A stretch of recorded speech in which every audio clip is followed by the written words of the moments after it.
Potential home buyers in Vancouver facing a tight market despite a pretty impressive pickup in listing activity to start the year. Joining us now to break down the market dynamics, Steve Saretsky, a realtor from Oakland Realty. Steve, when I saw the release hit this morning, I was trying to make sense of the numbers. I knew you were the guy to talk to because there was this impressive jump from December into January in terms of new listings, but the board's still saying it's not enough. How do you see it?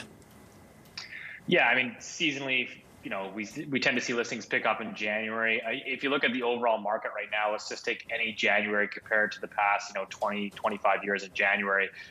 As of the end of January here, we're sitting at record low inventory for the month of January. It's the lowest inventory that we've had in over 20 years. So on a comparative basis, I mean, this market is completely starved of inventory, and it's creating excessive bidding wars, another ramp up in home prices. To put it frank, it's a disaster out there. Steve, in the past, when I've seen markets sort of move through this strange phase of there still being a large appetite, but no one's listing their homes for sale, and prices are skyrocketing to records, you try to make sense of it all. You're like, well, wait a minute. If my house is worth more than it's ever been, why am I not listing it? But of course, there's always the next house to worry about. Yeah, it's a good question. I think there's definitely some fear in the market, right? Like we talk to sellers like, well, I'd like to sell, we'd like to move, but like, where do we go? If we look at, most people that go to sell their property, they're usually looking at a replacement, and they're looking on the MLS listings online. They're going, there's nothing for me to buy. I can't find anything. So, their biggest fear is, okay, I sell.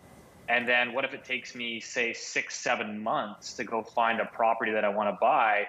And the way that the housing market's moving, 6 or 7 months, you could be looking at a 10, 15, 20% increase, and all of a sudden, you've kind of lost some purchasing power. And that seems kind of absurd to think about it, but all you have to do is go back and look at what's happened to home prices over the past, 18 to 24 months. I mean, the price growth has been off the charts. What happens with this dynamic then, where we feel like we're sort of getting jammed up in terms of no homes or not enough homes for sale on the market? Do the prices, I mean, that dynamic tells us that prices are going to move higher. But we're also looking at the prospect, and fully priced in by the market, of a Bank of Canada rate hike in the month of March, only a month away now. The U.S. Federal Reserve moving as well. Does that start to take some of the demand out of the market later in the year?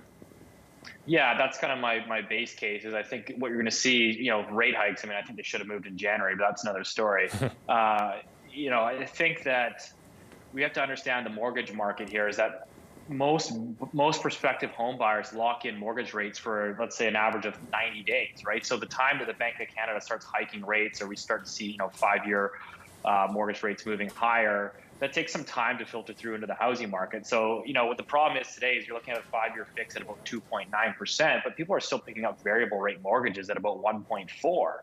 And so the time the Bank of Canada moves, let's say they move 25 basis points here in March, and people have 90-day rate holds, like that's going to take some time to filter through into the housing market. So I don't really see those higher rates really filtering through into this market to maybe slow demand, probably not till the end of this year.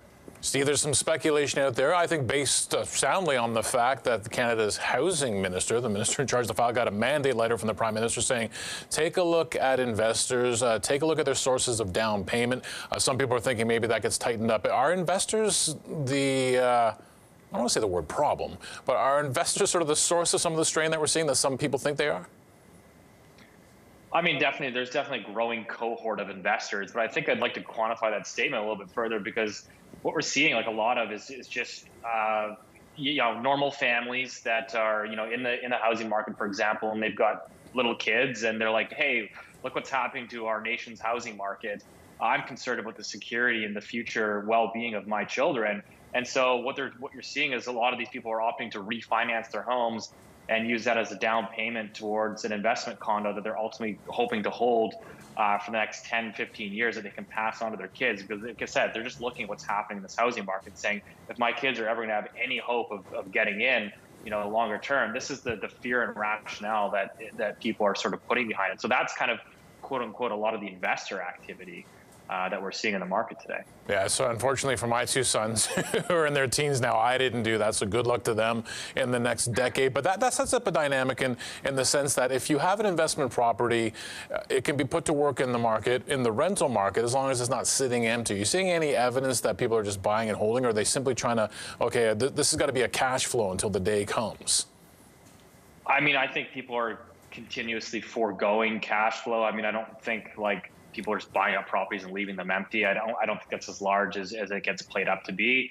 But what we are seeing is like, you look at the numbers. I mean, rents certainly haven't kept pace with resale home prices. And so we're seeing more and more people accept negative cash flowing. But, my good buddy Ben Rabideau made a good point, right? I mean, when you've got a variable rate mortgage today, let's say 1.4%, I mean, from day one, 60% of that mortgage payment is going towards a principal pay down. So people are just looking at this as like a forced savings. And again, when, bank savings accounts are offering you less than 1%, I mean, people are basically incentivized to continue to plow capital into the housing market. And I think that's again, we like to blame investors, but I think that our policymakers have kind of created the environment that is incentivizing investment in the housing market.